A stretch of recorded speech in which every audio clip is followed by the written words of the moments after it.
Today we're going to be talking about soil structure in regards to plants and how they grow.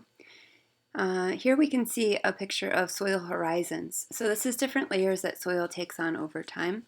And this is an introduction to the different types of horizon. Not all soil has all of these, and some soil has more of certain horizons than others, as we'll see in a second. But these are the general nature of the different horizons. So down here at the very bottom, we have what we call the R horizon. This is the bedrock. This is parent material of the earth. Large, rocky type of material. You're not going to grow anything in this type of horizon, but it is the original material on which soil itself built. The sea horizon is the next upper layer of the soil, and it has mostly this parent material, but it's this parent material that's breaking down into smaller pieces. So some of the original minerals from this parent material are being released into this surrounding sea horizon. And you can see that this kind of parent material is getting smaller and smaller as we move up into the upper layers of soil. The B horizon here is where soil is and materials are going to be transported from above. So as, for example, in the last lecture, we learned about precipitation. When rain falls down in the water cycle and then it enters the soil, we call that infiltration. Then it's going to bring the water as a natural solvent. So it brings things with it as it filters through the soil layers. So this is the depositional layer, the B horizon, where those kinds of things tend to accumulate that have come through the soil layers with the help of water. Here we have the E horizon. This is where mostly the clay type particles are going to be deposited. That's a kind of heavier, thicker, smaller particle soil that we have in this area of Chicago. The A horizon is mostly inorganic material. We often refer to this as topsoil.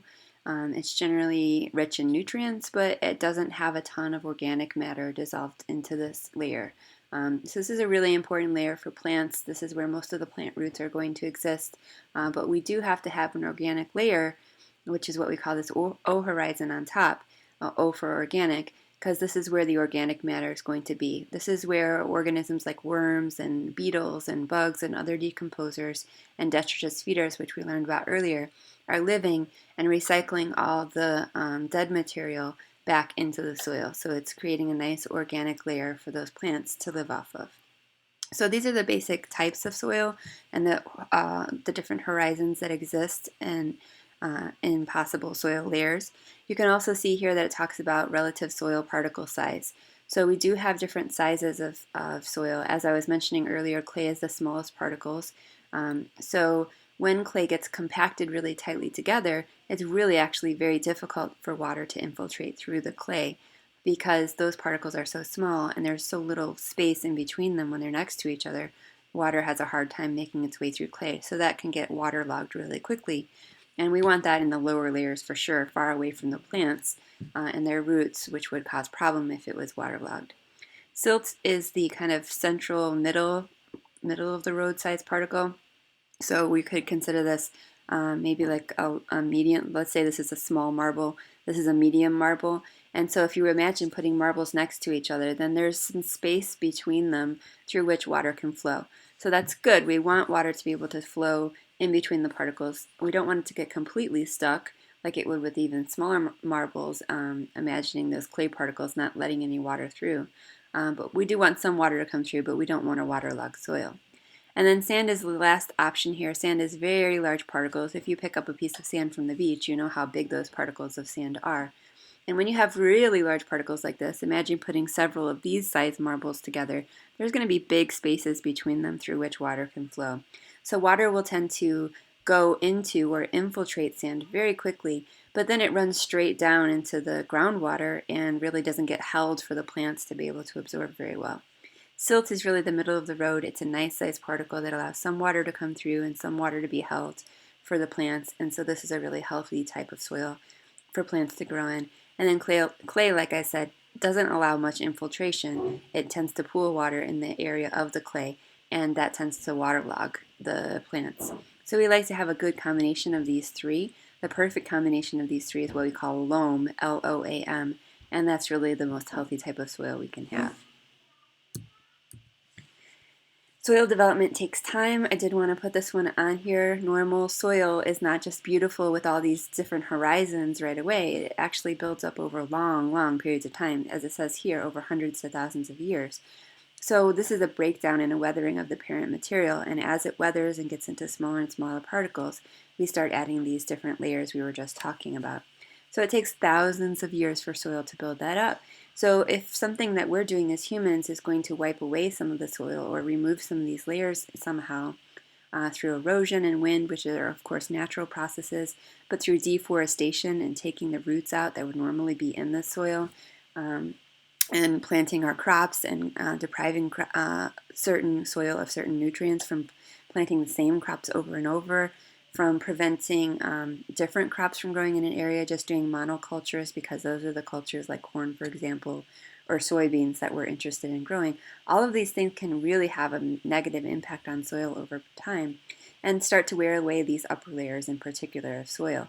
If we start to wear those away, then we get this term called desertification, where we go backwards. Instead of constantly building new soil every year, which is what should happen, we should add more organic layers as things die, as grasses and weeds and plants die over time, and even organisms die over time.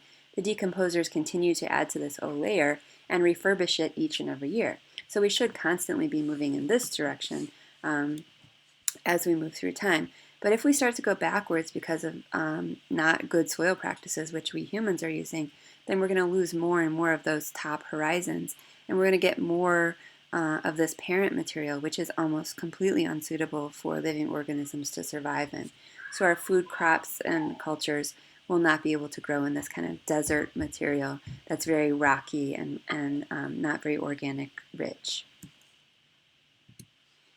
And then lastly, I wanted to look at this slide here, which talks about different types of climates. So not every climate can support every type of organism, whether that be plants or anything else. And one of the reasons, particularly when it comes to plants, is because of the different layers that we see in the different types of climate. So there's no perfect soil layer. It just depends on where you are, what type of biome you're in, and therefore what types of plants are growing there. The types of plants that can grow in a tropical forest need to be well suited and well adapted to the type of soil horizon that we see in tropical forests.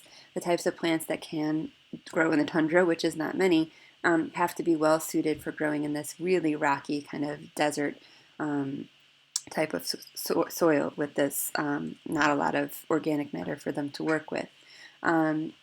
Here around Chicago, we have some mix between temperate forest and temperate grassland going on. So we have a very specific type of plant that can grow in each one of these. So the type of soil composition makes a big difference as to what can grow there. And we can see that here in this picture too. You see if we have this desertified soil, this kind of original soil that hasn't built up its organic layers over much time, you see you're really limited to small, shallow types of growth, which have only roots going into this upper layer right here. But as you get the more complex soil, you can see these pictures up here, shows you kind of more complex and larger trees and shrubs and things like that. And when you get a really nice, healthy soil with a thick organic layer plus a lot of topsoil, then you can have even larger growth of trees and plants and a more diverse type of growth happening. So certainly, better composed soil leads to more diversity in the plant life that we can grow, whether that be just normal plant life that grows in the wild and in nature, or that whether we're talking about the plants that we're interested in growing for food and other resources that we might need.